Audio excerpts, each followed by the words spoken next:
So I wanted to do an update video on the Charger. As you can see, beautiful Gen 3 Hemi. Made it to a NAG1 5-speed automatic transmission.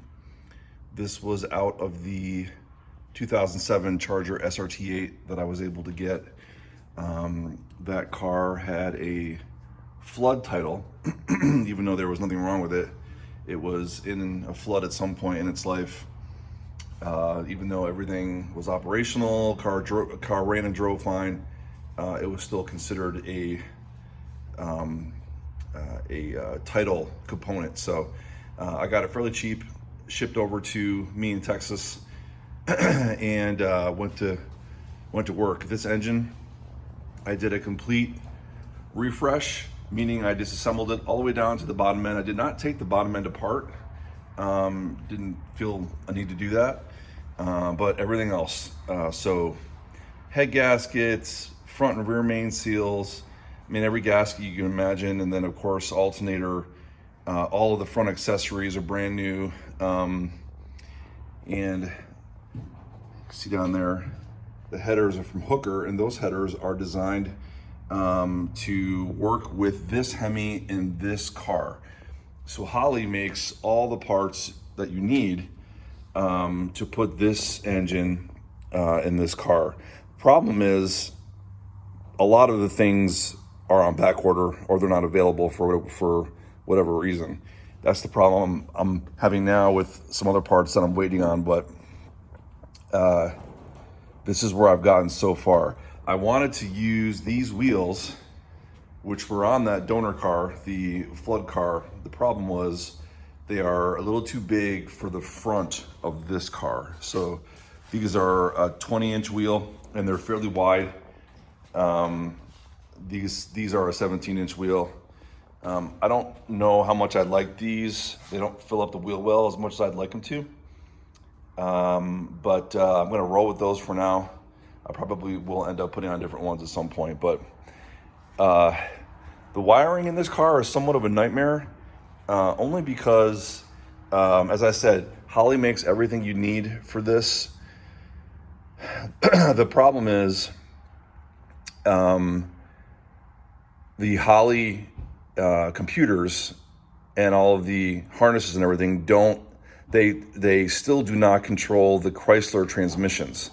So if you had a LS, like I did in the C10 that I built, if you did an LS with the 4L60E or 4L85 or something like that, you'd be all set because Holley has everything for that. But they haven't gotten far enough in their R&D to have transmission controllers for the Chrysler transmission. So if you're putting a Gen 3 Hemi like this in one of these older cars, you would need to go elsewhere. So there's a company called Modern Muscle Performance that deals with all late model Hemi type situations.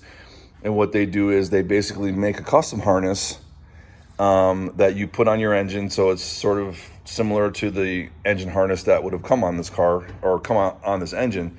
But we walk around to inside the car, you can see the harness coming through the firewall right there. It's a fairly decent sized harness. All of the modules that would be in a late model Charger have to be used in order for this to work. So there's a transmission controller, there's the ABS controller, there's a front body controller, and then a standard Chrysler ECU that would have been on the late model Charger, and then a fuse block. And then all of these relays, there's starter relay, fuel pump relay, things like that. Thankfully though, let's see if I can show it to you. The center console in this car is fairly big. And this is just the front part of it. There's another piece that goes across here to this rear part. I was able to fit everything in here, so it would be hidden. Obviously, I'll have to mount everything so it doesn't move around, but The other issue is going to be the shifter, because you have to use one of these shifters. This is a shifter that would have been in one of those late model cars. This platform here, and here is where the original shifter would have bolted to. If you put this up here, it stands up way too tall. So I'm going to have to cut these down and the one in front of it down low enough so this shifter can sit low enough and it can be more of a stock appearance. So then of course there's again, the wiring is like a nightmare because you have to use all of this from another car, and it's just a pain. So that's what I'm dealing with right now. And then of course the rear of the car, the taillight assembly is fairly complex. So there's a whole separate harness for just the taillight assembly. There's a whole separate harness for the headlight assembly. It's crazy. So hopefully in the next few weeks, I'll have this actually started up and running. But it's going to be really cool, and I hope everybody enjoys it.